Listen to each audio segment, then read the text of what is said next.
Result पे focus किया जाता है कि आपने एंड में उस चीज को कितना, किस लेवल पे जाके आपने कितना अचीव, रिजल्ट क्या मिला। अचीवमेंट टेस्ट का मतलब क्या हुआ कि आपने उस चीज को एंड में अचीव कितना किया, आपको उसमें कितना आउटपुट मिला, how much did you achieve. Summative की तरह होता है, किसकी तरह होता है, इट इज समेटिव।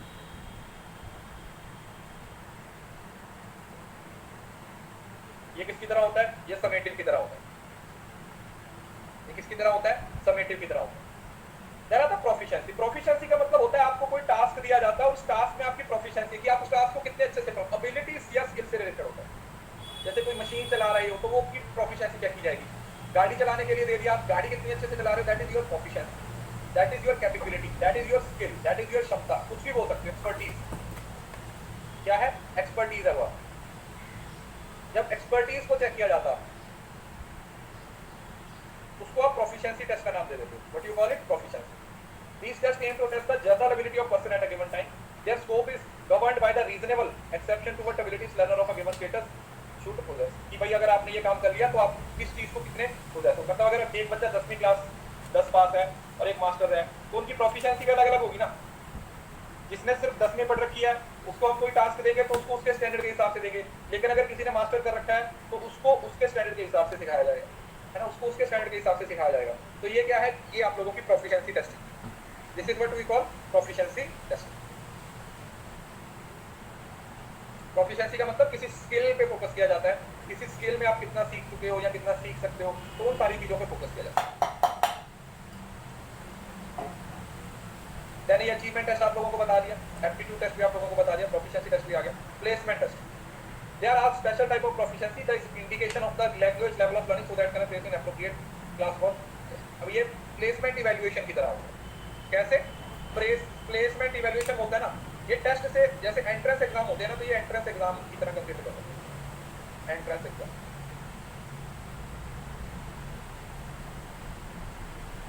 इसके बारे में बात कर रहे हैं, एंट्रेंस एग्जाम के बारे में बात कर रहे हैं। What we are talking about, we are talking about entrance exam.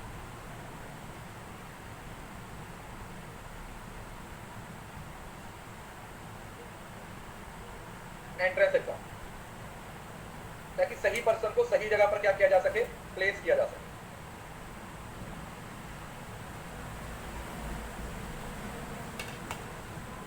so that we can place right person at the right job.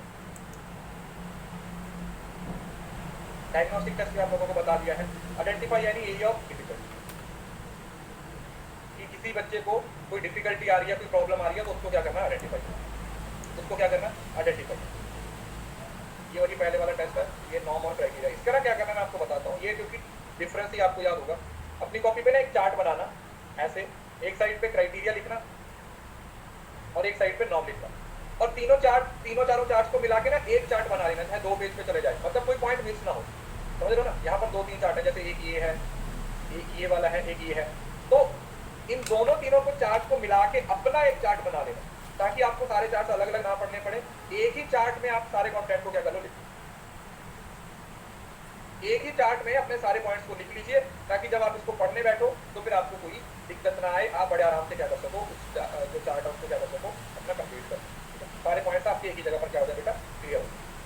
समझ आ गया, आपके जो सारे पॉइंट्स हैं वो एक ही जगह पर क्या हो जाए, क्लियर हो जाए, किसी को इस बात में कोई दिक्कत हो। प्लेसमेंट का मतलब किसी बंदे की प्लेस पता लगना, किसी बंदे की प्लेस का पता लगाना कि क्या ये बंदा इस पर्टिकुलर जॉब के लिए फिट है। एंट्रेंस एग्जाम मैंने इतना कोर्स पढ़ी थी, बड़ी सही थी। If you don't like it here then move, you are human, not a tree. कि अगर आप जहां पर हो वो जगह आपको पसंद नहीं है, अच्छी नहीं लगती, तो वहां से मूव हो जाइए। तुम इंसान हो, तुम पेड़ नहीं हो। एप्टीट्यूड और प्रोफिशिएंसी, देखो प्रोफिशिएंसी का मतलब होता है किसी स्किल बेस्ड हो सकता है, लेकिन एप्टीट्यूड का मतलब कुछ भी सीखने जैसा, कुछ भी सीखने जैसा। प्रोफिशिएंसी मतलब एप्टीट्यूड का मतलब आप कोई कुछ भी वो एक ओवरऑल हो जाएगा, समझ ना, उसके अंदर आ जाएगा।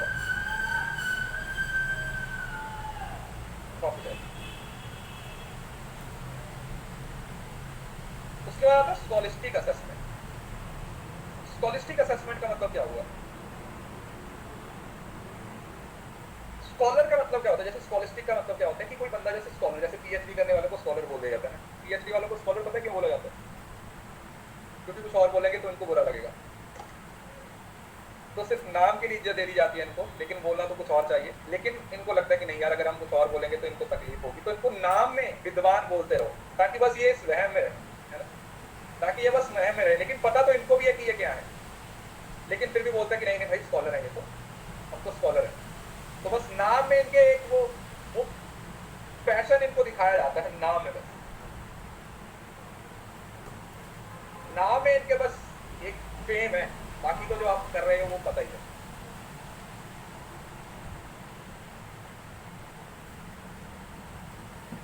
स्कॉलिस्टिक का मतलब होता है, scholastic assessment refers to assessment of cognitive abilities academic which associated with various subject. मतलब बच्चा स्कॉलर, बच्चे के अंदर स्कॉलिस्टिक अचीवमेंट जो क्वालिटीज है वो कितनी है। दैट मीन्स कि बच्चे के अंदर माइंड से रिलेटेड, एकेडमिक से रिलेटेड अंडरस्टैंडिंग, नॉलेज, एप्लीकेशन, मतलब जो सीख रहे हो आप अपने पूरे कोर्स वर्क में सीख रहे हो, वो कितने अच्छे तरीके से डेवलप है ना, वो कितने अच्छे तरीके से डेवलप है, उसको क्या बोला जाता है? उसको हम स्कॉलिस्टिक अचीवमेंट बोल देते हैं। और जो सीसीई है इसकी एक बेस्ट एग्जांपल है। सीसी बताया था ना कल, क्या? Continuous and comprehensive evaluation. Continuous and comprehensive evaluation, लगातार लगातार लगातार। Are you getting the point? देखो सर यार, एक बात मैं आपको बताता हूँ, तुम ना अपनी लाइफ के किसी भी फेज में चले जाओ, तुम्हें प्रॉब्लम मिले। अगर तुम्हें लगता है ना कि जिंदगी में कोई ऐसा काम करूं कि मेरी जिंदगी एकदम से आसान हो जाए, तो भाई तुम्हारे बाप के पास, तुम्हारे दादा का 50-100 करोड़ रुपए छोड़ रखा हुआ है, सिर्फ तब तुम्हारे पास जिंदगी सही तरीके से जीने का सोल्यूशन है। अदरवाइज तुम पीएचडी कर लो, तुम कॉलेज में चले जाओ, तुम प्राइवेट, हर जगह पर प्रॉब्लम आएंगी। बस ये है कि हर जगह पर प्रॉब्लम का नेचर अलग है। यस सर, प्रॉब्लम का नेचर अलग है। बस पीएचडी करोगे उसका अपना स्ट्रगल है, कॉलेज में जॉब करोगे उसका अपना स्ट्रगल है, हर चीज में स्ट्रगल है। तो आप स्ट्रगल से भाग नहीं सकते, समझ लो ना। You can't run from your problem, you have to deal, you have to face them. आपको इनका सामना करना पड़ेगा। मैंने आपको बताया था ना कि जब कोई बंदा वेंटिलेटर पे पड़ा होता है ना, अचानक से वो जो मशीन होती है, अगर वो ऐसी हो जाए ना, तो बाहर फैमिली को आके बोल देते हैं सॉरी, इज नो मोर। ऐसा ही होता है। तो अगर आपको लगता है कि हमारी जिंदगी एकदम से ऐसे स्मूथ चलेगी, तो बेटा ये तो सिर्फ मरने पे होगी। ये स्मूथ तो सिर्फ मरने पे होती है, जब दिल की धड़कन रुक जाती है। जब तक दिल की धड़कन चलती है ना, ये ऐसे ऐसे ऐसे चलता ही रहेगा। ये भगवान ने सोच समझ के दिल ऐसा बनाया है, ये स्ट्रगल ही है। कभी ऊपर कभी नीचे, कभी खुशी कभी दुख, ये सब चीजें एक साथ चलती रहती है। ज्यादा मीठा खाओगे तो शुगर हो जाती है। तो अगर तुम्हारी जिंदगी में प्रॉब्लम्स आ रही हैं, तो शुक्र मनाओ ऊपर वाले का कि उसने तुम्हें जिंदा रखा हुआ है। Are you getting the point? Just chill रहो, खुद पे भरोसा रखो, बस सबसे बड़ी दिक्कत ही है। जब हम खुद पे भरोसा नहीं करते हैं ना, तब ये चीजें दिक्कत करती है। ऐसा तो नहीं है कि हमारी जिंदगी में प्रॉब्लम नहीं है भाई, हमारी जिंदगी में प्रॉब्लम है। तो आपको क्या पता, जैसी आपकी जिंदगी में प्रॉब्लम है वैसे हमारी जिंदगी में प्रॉब्लम है। लेकिन दिक्कत वही है, हर किसी की प्रॉब्लम का नेचर अलग है और हर किसी का उनको डील करने का तरीका अलग है ना। थोड़ा सा ज्ञान भी ले ही लो, आज इंडिपेंडेंस डे है। 100 में से अगर 90 हिस्सा प्रॉब्लम पे और 10 हिस्सा सोल्यूशन पे रखोगे, या 90 हिस्सा सोल्यूशन पे और 10 प्रॉब्लम पे रखोगे, तो जमीन आसमान का फर्क अपने आप ही हो जाएगा,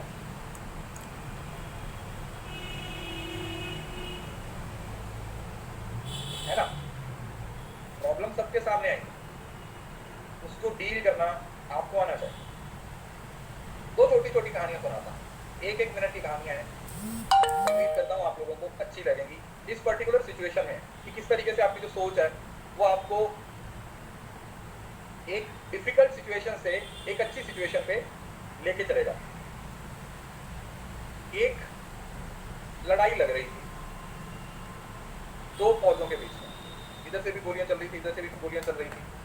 और जब आर्मी में लड़ाई होती है तो आपको पता है नॉर्मली दोनों आर्मी एक दूसरे को हरा के उनकी जगह पे कब्जा करने की कोशिश करती है, ठीक है। जैसे इंडिया और अगर पाकिस्तान की जैसे 65 या 71 की लड़ाई हुई है, तो उसमें क्या होता है कि एक देश दूसरे देश की हद में घुसने की कोशिश करता है, उसको कैप्चर करने की कोशिश करता है, जैसे अभी चल रहा है अपना यूक्रेन और रशिया। तो ऐसे लड़ाई चल रही थी। एक फौज के लगभग सारे फौजी मर गए, सिर्फ 2 फौजी बच गए। दूसरी फौज ने उन पर इतना बुरी तरीके से हमला किया, सारी फौज उनकी मर गई, सिर्फ 2 फौजी थे वो बच गए। और वो ऐसी जगह पर आगे जब उनको चारों तरफ से दुश्मन की फौज ने घेरा डाल दिया, समझ रहे ना, मतलब वो यहाँ पे खड़े हुए, बीच में आगे दौड़ते दौड़ते भागते भागते, और यहाँ पर चारों तरफ से उनको दुश्मन की फौज ने घेरा डाल दिया, समझ रहे हो। अब एक फौजी था वो थोड़ा नेगेटिव सोच वाला था, लेकिन दूसरा था पॉजिटिव सोच वाला था। जो नेगेटिव सोच वाला था वो बोला कि यार अब तो नहीं हम बचेंगे, हमें तो चारों तरफ से दुश्मन ने घेरा डाल दिया, अब हमारे बचने का कोई चांस नहीं।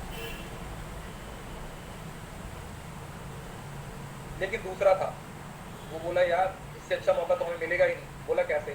बोला अब तो हमें सोचना भी नहीं पड़ेगा कि किस किस को गोली मारे, जिस तरफ मर्जी गोली मारे दुश्मन के फौजी खड़े हुए हैं, जो भी गोली मारेंगे उनको लगेगी, चारों तरफ तो तुम्हारे दुश्मन के फौजी खड़े हुए हैं, जिस तरफ मर्जी गोली चलाओ जाके उन्हीं को लगेगी। That is the difference between thinking. आपकी प्रॉब्लम में आप सोचते कैसे हो वही आपको उस प्रॉब्लम से बाहर लेके जाएगा, या तो वो आपको उस प्रॉब्लम के अंदर लेके जाएगा या वो उस प्रॉब्लम से बाहर लेके जाएगा। दूसरी कहानी भी इसी से मिलती जुलती है। एक कंपनी शूज बनाती, तो उनको एक रिमोट एरिया के बारे में पता चला जो साउथ अफ्रीका में था, बहुत दूर था लेकिन आबादी बहुत थी। तो उन्होंने अपना एक सेल्स पर्सन वहां पे भेजा और ये देखने को बोला कि एनालिसिस करके आओ कि क्या वहां पर कोई मौका है या नहीं। तो उसमें से पहला सेल्समैन वहां पे जाता है। जब वो जाके वहां पे देखता है तो वहां पे क्योंकि लोगों के पास पहनने के लिए कपड़े नहीं है, वो पत्तों से अपने बॉडी को क्या करते हैं, कवर करके रखते हैं, और जूते तो उनको पता भी नहीं था। तो उसने जाके देखा कि सब लोग तो नंगे पैर घूम रहे हैं, तो वो वापस आया के बोला कि वहां पर तो जीरो स्कोप है, क्योंकि लोगों को तो पता ही नहीं है जूते होते क्या है। बोले ठीक है। फिर उन्होंने एक दूसरा सेल्समैन भेजा, बोला तुम जाके देख। तो वो गया, वो उसने भी वही सारी सिचुएशन देखी, लेकिन जब वो वापस आया तो उसने बोला कि वहां पर तो हमारी 100% डिमांड है, वहां पर तो सबको ही जरूरत है, वहां पर तो सबको ही जरूरत है। जब किसी को पता ही नहीं जूते क्या होते हैं तो उनको दो ना, उनकी प्रॉब्लम को सॉल्व करो। तो सिचुएशन एक ही थी, there is only one situation, लेकिन उस सिचुएशन को डील करने का जो तरीका है वो सबका अलग अलग है। पर्सपेक्टिव मैटर करता है। In life is all about perspective. अच्छा बुरा जैसा भी है, आपको जो सही लगता है वो करो, जो अल्टीमेटली तो प्रॉब्लम देखो, इससे आप भाग नहीं सकते, इससे आप भाग नहीं सकते। अगर आपको लगता नहीं, कई बार हमारे दिमाग में होता है ना सर, वो जैसे आपको लगता होगा सर आपकी जिंदगी तो एकदम से सेट हो रखी है ना, अनअकैडमी पे जॉब लग रखी है, ये सब बहुत बार आप लोग सोचते होंगे, और फैक्ट है यार, आपको ये लगता है, नॉर्मली सबको ये लगता है कि सर आपका बढ़िया है, अनअकैडमी पे जॉब भी लग गई है, घर पे बैठ के सिर्फ पढ़ाना है, क्लास लेनी है, दिन में 4 घंटे 5 घंटे पढ़ाना है, उसके बाद मौका है, उसके बाद बिल ले हो अनअकैडमी पे। लेकिन आपको ये लगता है, लेकिन असल में हो सकता है हमारी प्रॉब्लम आपसे भी ज्यादा। यस और नो? दिक्कत यही है कि हम अपनी खुद की प्रॉब्लम्स को बड़ा और दूसरों की प्रॉब्लम्स को बड़ा समझते हैं। ऐसा नहीं होता। आप किसी भी फील्ड में हो ना, स्ट्रगल बेटा वहां पर आएगी आएगी, बस वो प्रॉब्लम्स का नेचर चेंज हो जाएगा और उस प्रॉब्लम का डील करने का तरीका चेंज हो जाएगा, है ना। इस वजह से तो घबराने की जरूरत नहीं है यार, जितना बड़ा स्ट्रगल होगा सक्सेस भी उतनी ही बड़ी होगी। लेकिन ये बात याद रखिए, जिस दिन जिंदगी में प्रॉब्लम्स खत्म हो गई तो जिंदगी खत्म हो गई। तो स्कॉलिस्टिक अचीवमेंट या स्कॉलिस्टिक असेसमेंट का मतलब क्या है कि कोई बच्चा कॉन्टिन्यूस कॉम्प्रिहेंसिव इवैल्यूएशन का पार्ट कैसे बनता है, कैसे लगातार वो अपने कोर्स वर्क को कंप्लीट करता है, कैसे वो अपनी सारी चीजों को सीखता है। घबराना नहीं है जिंदगी में। आपको 36 चीजें देखने को मिल जाएंगी, दूसरों से सीखो, समझ लो ना। लाइफ आपको हमेशा मौका देगी कुछ अच्छा करने का। Dynamic assessment. डायनामिक असेसमेंट का मतलब क्या होता है? डायनामिक असेसमेंट का मतलब क्या होता है? डायनामिक का मतलब जैसे एवर चेंजिंग, एवर चेंजिंग। तो डायनामिक असेसमेंट का मतलब होता है जब आपको कोई अनफेमिलियर चीज सीखने के लिए बोला जाता है। चेंजिंग का मतलब अनफेमिलियर चीज, है ना। सपोज करो आपको साइंस पढ़ने को बोल दिया जाए, आप कॉमर्स से हो तो आपको बोल दिया जाए कि चलो साइंस पढ़ो, फिजिक्स केमिस्ट्री पढ़ो, तो आप उसको कितने जल्दी सीखते हो या आपको सीखने में कितना टाइम लगता है? मतलब एक ऐसी चीज जिसको लेके आपकी कोई स्कोप ही नहीं है। जैसे मैं कॉमर्स से हूँ, मेरे को अचानक कोई बोल दे कि ऐसे करो,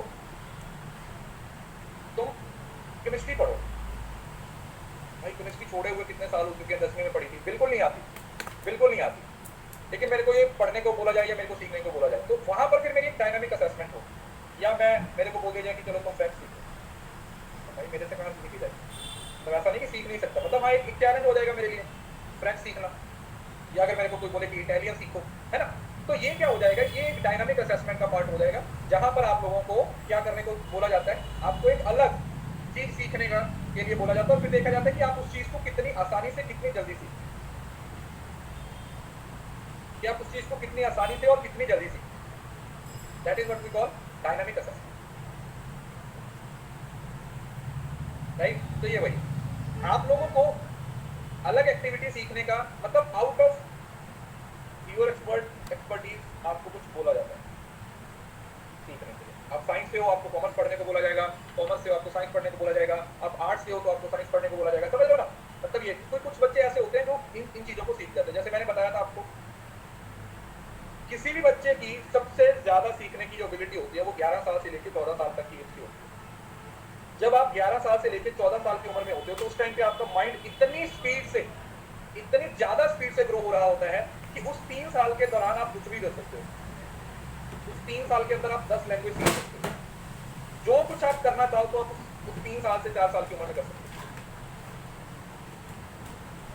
नेचर है ये, तो क्यों है, अब साइंटिफिक रीजन तो मुझे नहीं पता, लेकिन नेचर है, ऐसा है। अगर आप इसके बारे में स्टडी करोगे तो आपको पता चलेगा। तो वही चीज यहाँ पर बताई जाए, यही चीज के बारे में यहाँ पे बताया जाए।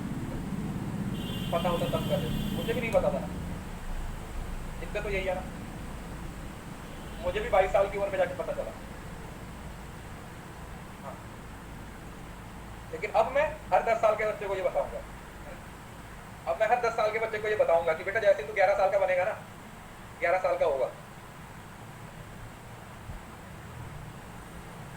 तो कुछ ना कुछ जिंदगी में अच्छा करना शुरू कर।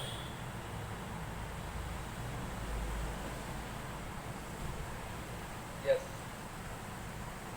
इप्सेटिव असेसमेंट क्या होता है, इसमें बहुत सारी चीजें लिखी हुई हैं, ये आपको इतना डिटेल में जाने की जरूरत नहीं है। इप्सेटिव असेसमेंट का मीनिंग मैं आपको बताता हूँ। इप्सेटिव का मतलब होता है बिफोर एंड आफ्टर, सिर्फ इतना याद रखना आपने, बिफोर एंड आफ्टर। इप्सेटिव का मतलब होता है before and after. Before and after का मतलब क्या हुआ, जैसे आप लोग टीवी पे ऐड देखते हो, एक बंदा बहुत मोटा होता है और दूसरी साइड पे उसको एकदम से पतला हुआ होता है। ट्रांसफॉर्मेशन वाली वीडियो देखते हो, आजकल बहुत सारे लोग अपनी ट्रांसफॉर्मेशन की वीडियो डालते हैं, है ना, ट्रांसफॉर्मेशन की वीडियो डालते हैं। पहले मैं मोटा हुआ करता था, फिर मैंने सोना स्लिम बेल्ट लगाई है ना, पूरे दिन ऐसे ऐसे ऐसे ऐसे करता रहता हूँ, अब मैं पतला हो गया हूँ, है ना, ऐसा देखा होगा आप लोगों ने। तो सुबह वो एकदम से 50-55 साल के बुढ़े होते हैं, वो पार्क में बैठे होते हैं, हो ऐसे करे होते, पूरा योग है। भाई ये योग थोड़ी है, नकली हंसी को योग बोलते हो यार लोग, देखो, है ना।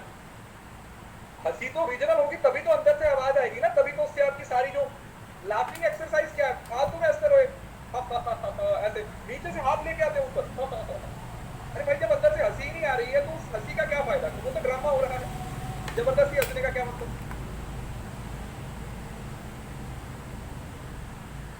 उनको देख के बाकी लोगों को हंसी आ जाती है, ये क्लियर है ना।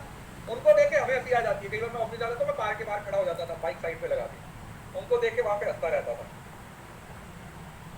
उनको खुद से हंसी नहीं आती, वो नीचे से ऊपर तक ऐसे हाथ लेके आते। ये क्या लॉजिक हुआ। दूसरों का हो ना हो, उनको देखने वालों का योग जरूर हो जाता है। तो ये इप्सेटिव असेसमेंट का मतलब वही है कि असेसमेंट से पहले और बाद कितना फर्क है वो आप लोगों को देखने को मिलता है, कितना आपको फर्क देखने को मिलता है। This is what we call ipsative assessment. Ipsative नहीं, मतलब मैं इस चीज को वो नहीं कर रहा हूँ, निगलेक्ट नहीं कर रहा हूँ, लेकिन मुझे लगता है ना, देखो यार, एक मैंने आपको कोई जोक सुनाया, आपको हंसी आई, आप अंदर से हंसे, एक्चुअली में आपको हंसी आई, और दूसरा मैं आपको जबरदस्ती आपके कनपट्टी पे बंदूक रख के बोला हंस हंस, तो वो हंसी चाहे आप मुंह से हंस रहे हो लेकिन अंदर से थोड़ी हंसी आ रही है, वो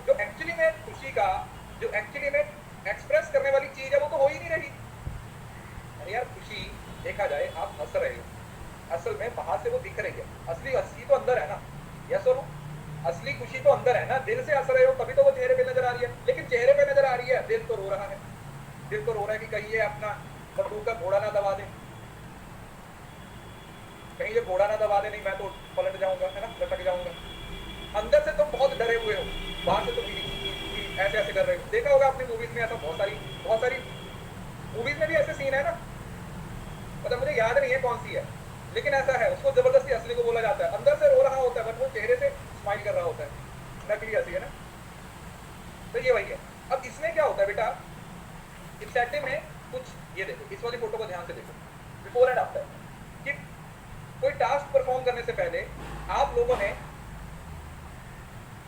जो रैंक आ रहा था, जो स्कोर आ रहा था, वो B+ आ रहा था, और फिर उसके बाद आपने परफॉर्म किया और आपकी जो परफॉर्मेंस है, मतलब आपको कंपेयर किसके साथ किया जा रहा है यहाँ पे बताइए, आपको कंपैरिजन किसके साथ किया जा रहा है?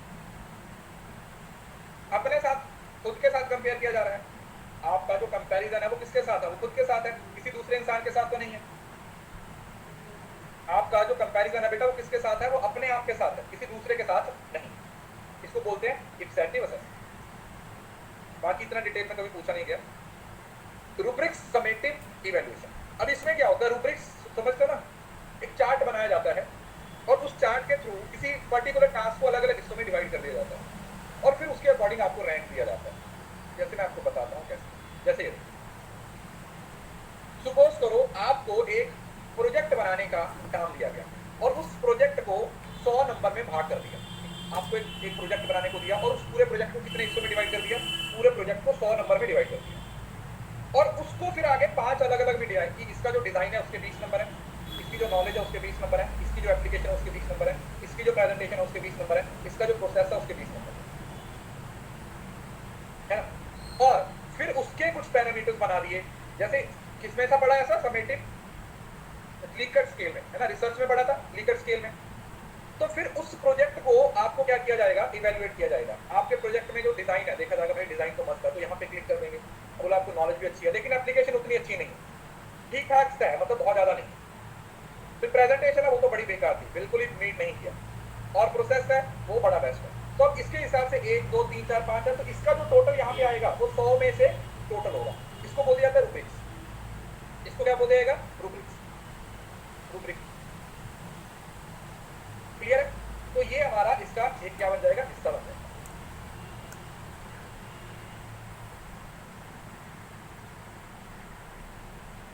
क्लियर है? समझ आ गया?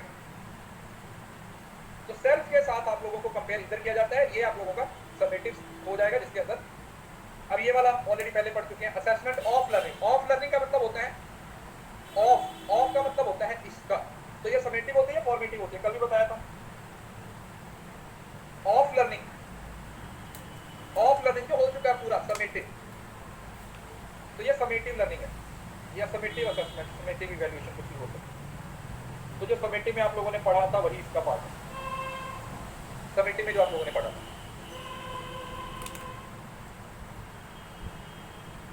असेसमेंट फॉर लर्निंग का मतलब क्या हुआ? फॉर का मतलब फॉर्मेटिव,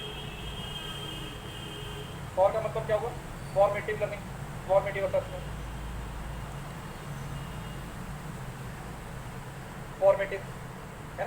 फॉर्मेटिव का मतलब क्या हुआ कि भाई आपने एक लर्निंग का वो प्रोसेस है जिसमें लगातार इंप्रूवमेंट चल रही है, इसके अंदर लगातार इंप्रूवमेंट की जरूरत है। ड्यूरिंग द क्लासरूम आप चीजों को इंप्रूव करने की कोशिश कर रहे हो और मेन ऑब्जेक्टिव क्या है? वही फीडबैक,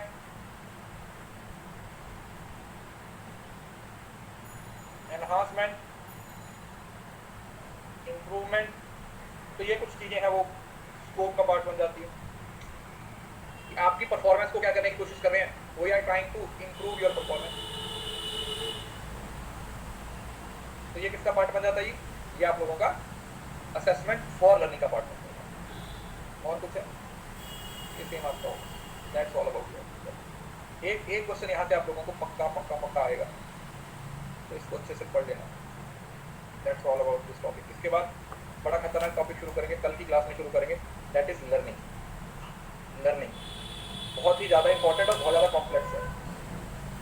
लर्निंग बहुत ही ज़्यादा इंपॉर्टेंट और बहुत ज़्यादा कॉम्प्लेक्स टॉपिक है। बिफोर एंड आफ्टर सही है, हो भी सकती है परफॉर्मेंस डाउन बेटा, डिपेंड करता है आपका।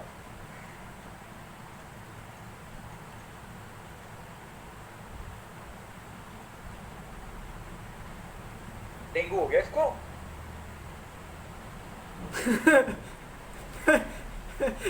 अरे ये बिफोर होना चाहिए था, ये आफ्टर होना चाहिए था।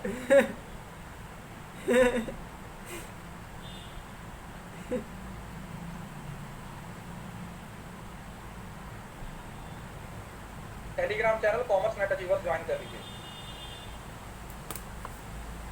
डेंगू हो गया इसको।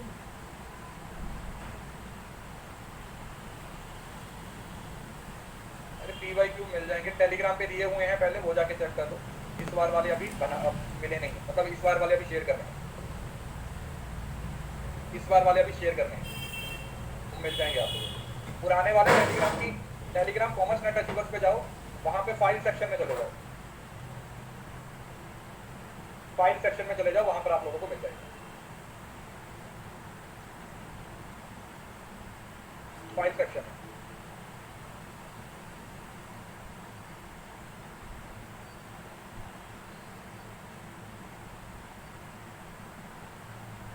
सेंटर क्या लिखा हुआ है, इम्पोज लिखा हुआ है, शेयर्ड पार्टिसिपेंट लर्निंग, सही तो है। देखो मैथ्स का कॉलम में पूरा सवाल देखोगे तभी उसका आंसर देख दिखा बता पाऊंगा, ऐसे तो ये तो आपने सिर्फ कीवर्ड लिखे हुए हैं। प्रैक्टिस के लिए मार्केट में से कोई सी भी बुक ले सकते हो ऐसे, अगर PYQ के लिए चाहिए तो फिर वो एक YCT वालों की बुक आती है। चलिए, सभी को स्वतंत्रता दिवस की बहुत सारी शुभकामनाएं। आज थोड़ा सा वैल्यू एडिशन करने की कोशिश कीजिए, आज से है वैल्यू एडिशन समझ